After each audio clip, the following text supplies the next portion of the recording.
The castle of Ainsworth at the close of the year 1655 was the resort of fashion and joy.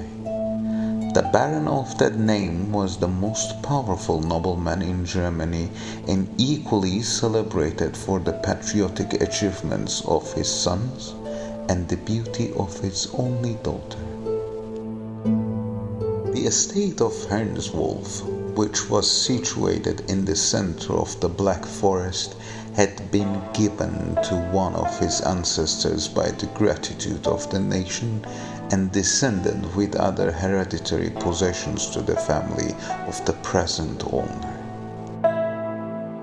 It was a castellated Gothic mansion built according to the fashion of the times in the grandest style of the architecture and consistent principally of the dark winding corridors and vaulted tapestry rooms, magnificent indeed in their size, but ill-suited to the private comfort from the very circumstances of their dreary magnitude.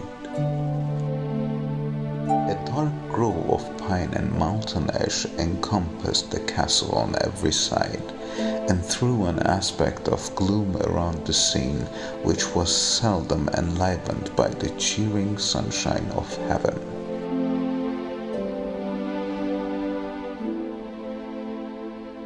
The castle bells rang out a merry peal at the approach of a winter twilight, and the warder was stationed with his retinue on the battlements to announce the arrival of the company who were invited to share the amusements that reigned within the walls.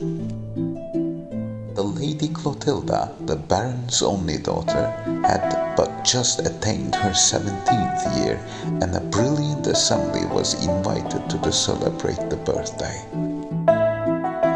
The large vaulted apartments were thrown open for the reception of the numerous guests, and the festivities of the evening had scarcely commenced when the clock from the dungeon tower was heard to strike with unusual solemnity, and on the instant a tall stranger, dressed in a deep suit of black, made his appearance in the ballroom. He bowed courteously on every side, but was received by all with the strictest reserve. No one knew who he was or whence he came, but it was evident from his appearance that he was a nobleman of the first rank, and though his introduction was accepted with distrust, he was treated by all with respect. He addressed himself particularly to the daughter of the Baron, and was so intelligent in his remarks, so lively in his sallies, and so fascinating in his address that he quickly interested the feelings of his young and sensitive auditor. In fine, after some hesitation on the part of the host, who, with the rest of the company, was unable to approach the stranger with indifference, he was requested to remain a few days at the castle, an invitation which was cheerfully accepted. The dead of the night drew on, and when all had retired to rest, the dull heavy bell was heard swinging to back and forth in the great tower, though there was scarcely a breath to move the forest trees. Many of the guests, when they met the next morning at the breakfast table, averred that there had been sounds as of the most heavenly music, while all persisted in the affirming that they had heard awful noises proceeding, as it seemed, from the apartment which the stranger at that time occupied.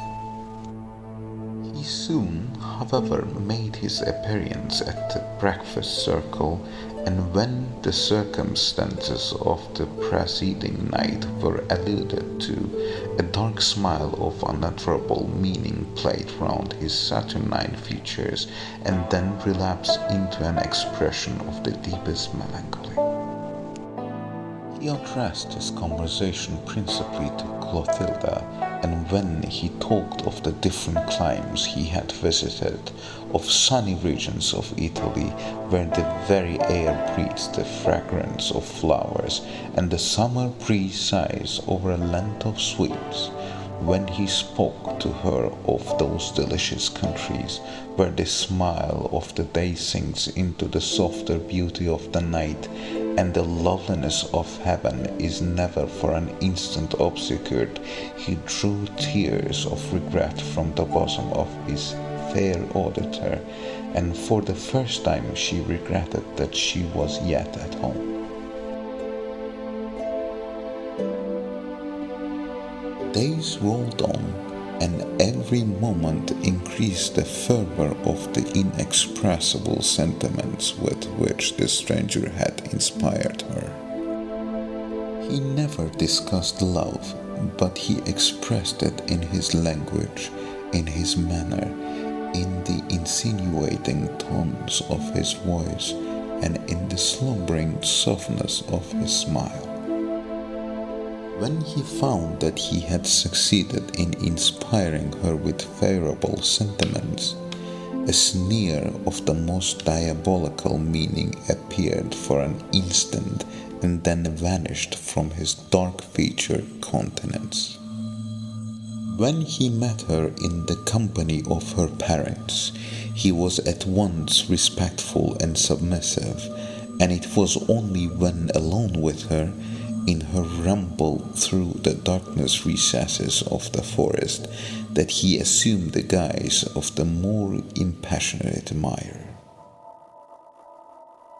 As he was sitting one evening with the Baron in the wainscoted apartment of the library, the conversation happened to turn upon supernatural agency.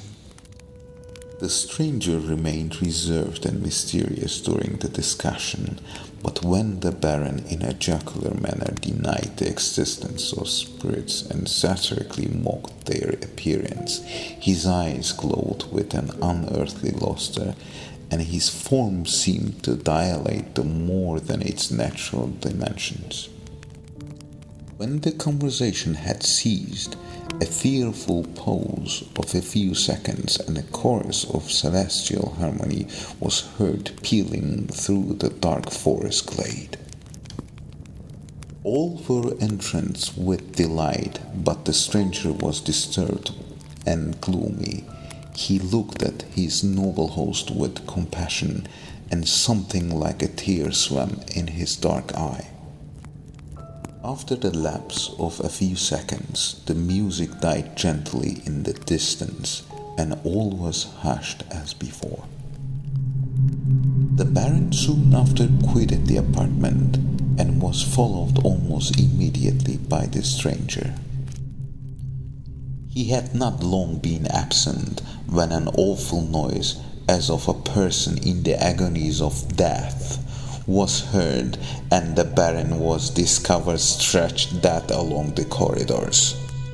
His countenance was convulsed with pain, and the grip of a human hand was visible on his blackened throat. The alarm was instantly given. The castle surged in every direction, but the stranger was seen no more. The body of the Baron, in the meantime, was quietly committed to the earth, and the remembrance of the dreadful transaction recalled but as a thing that once was.